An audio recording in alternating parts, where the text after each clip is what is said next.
നമസ്കാരം. രാമായണത്തിലെ ജ്ഞാനശകലങ്ങൾ ഈ പ്രഭാഷണ പരമ്പരയുടെ 283 ലക്കത്തിലേക്ക് അധ്യായത്തിലേക്ക് എല്ലാവർക്കും സ്വാഗതം. ഈ അധ്യായം ആരംഭിക്കുമ്പോൾ കാലനേമി എന്ന് പറയുന്ന രാക്ഷസൻ ധ്യാനത്തിനുള്ള മാർഗം എന്താണ് എന്ന് രാക്ഷസ രാജാവായ രാവണനെ ഉപദേശിക്കുകയാണ്. അദ്ദേഹത്തിന് പറഞ്ഞു കൊടുക്കുകയാണ്. അദ്ദേഹം പറയുന്നു, മനസ്സിൽ ഭക്തി ഉണ്ടാകണം. ആ ഭക്തിയോടുകൂടി, മനസ്സ് നിറഞ്ഞു നിൽക്കുന്ന ആ ഭക്തിയോടുകൂടി ശ്രീരാമചന്ദ്രനെ സങ്കല്പിച്ച് ഭജിക്കണം. രാവണൻ ഏറ്റവും വലിയ ശത്രുവായിട്ട് കരുതുന്ന ശ്രീരാമചന്ദ്രനെ മനസ്സിൽ ഭക്തിയോടുകൂടി സങ്കല്പിച്ച് ഭജിക്കണം എന്നാണ് കാലനേമി ആദ്യം പറയുന്നത്. എങ്ങനെയാണ് ധ്യാനിക്കേണ്ടതെന്ന് പറയുന്നത്? ഹൃൽ പത്മ കർണികാ മധ്യേ. ഹൃൽ പത്മ, ഹൃദയത്തെ, പത്മ താമര, ഹൃദയത്തെ, നമ്മുടെ ഹൃദയത്തെ ഒരു താമരയായിട്ട് സങ്കല്പിക്കുകയാണെങ്കിൽ ആ താമരയുടെ ഒത്ത മധ്യത്തിലുള്ള കർണിക, മുകുളം, അല്ലി എന്നൊക്കെ പറയത്തില്ലേ, ആ ഭാഗത്ത്, അതിൻ്റെ നടുക്ക്, അതാണ് ഹൃൽ പത്മ കർണിക മധ്യേ എന്ന് പറയുന്നതിൻ്റെ അർത്ഥം അതാണ്.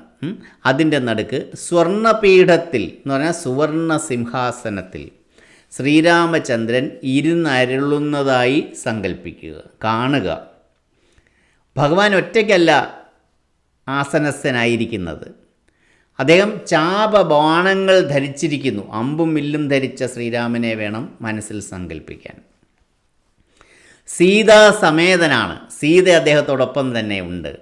അപ്പോൾ സീതാസമേതനായ ശ്രീരാമചന്ദ്രനെ ധ്യാനിക്കുക.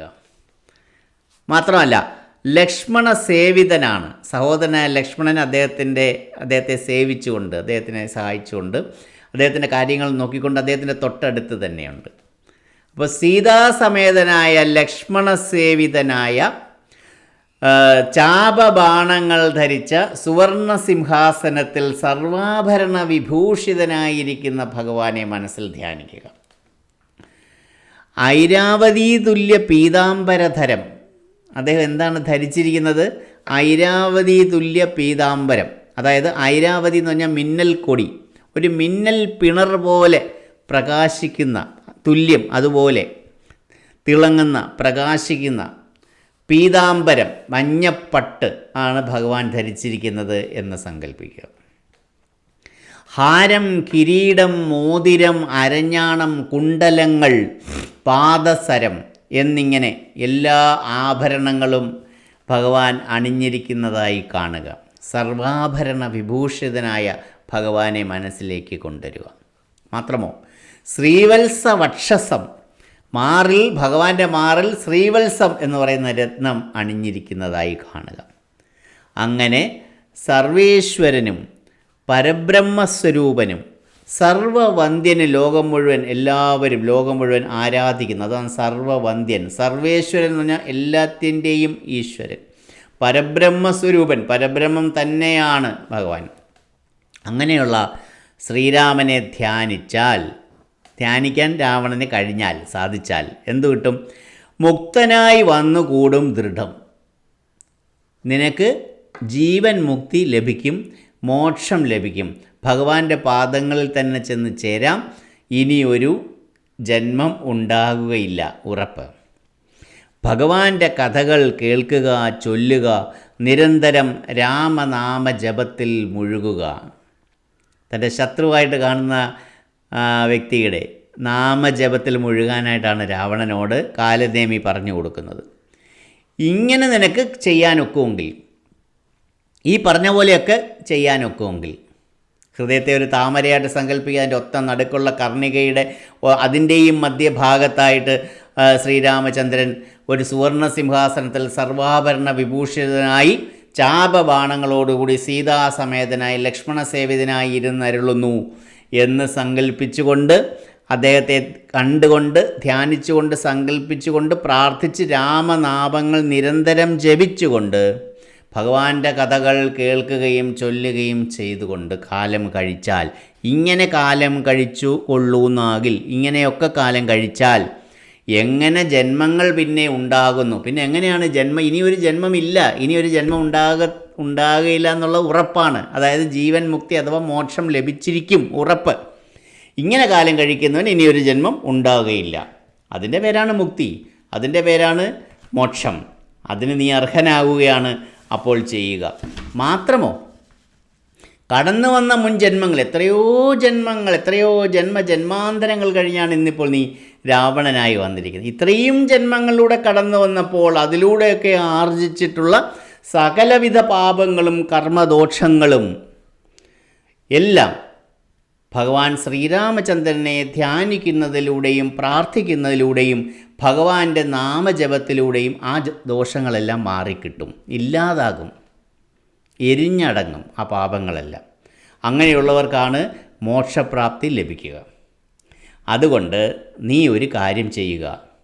വൈരം വെടിഞ്ഞ്, വൈരം ശത്രുത വെടിയുക മനസ്സിൽ നിന്നും. ഭഗവാനുള്ള ശത്രുതയെ അങ്ങ് മാറ്റിവെക്കുക.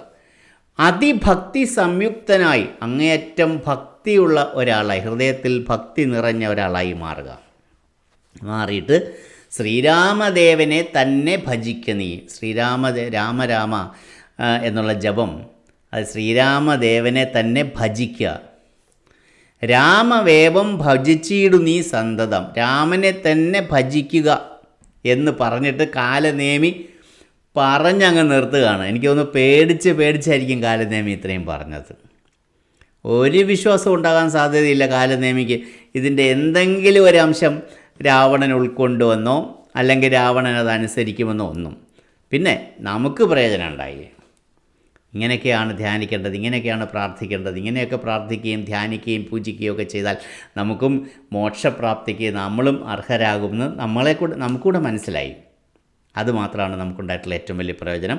രാവണൻ ഇതുകൊണ്ടൊരു പ്രയോജനം ഉണ്ടാകാൻ പോകുന്നില്ല എന്ന് അടുത്ത റെസ്പോൺസ് രാവണൻ്റെ പ്രതികരണത്തിൽ നിന്ന് നമ്മൾ അറിയും. മറുപടി എന്താണ് കിട്ടിയത്? ഇദ്ദേഹം എന്തിനാണ് കൊച്ചു വെളുപ്പാങ്കാലത്തെ കാലനേമിയുടെ വീട്ടിൽ പോയത്? ആരും ഒരു അകമ്പടി പോലും ഇല്ലാത്തൊരു സാധാരണക്കാരനെ പോലെ ഈ രാക്ഷസ രാജാവായ രാവണൻ ഒരു സാധാരണക്കാരനായ രാക്ഷസനായ കാലനേമിയുടെ ആ കൊച്ചു വീട്ടിലേക്ക് തലകുനിച്ച് ഉള്ളിലേക്ക് കയറിച്ചെന്ന് സൂര്യോദയത്തിന് മുമ്പ് തന്നെ എന്തിനു വേണ്ടിയിട്ടാണ്?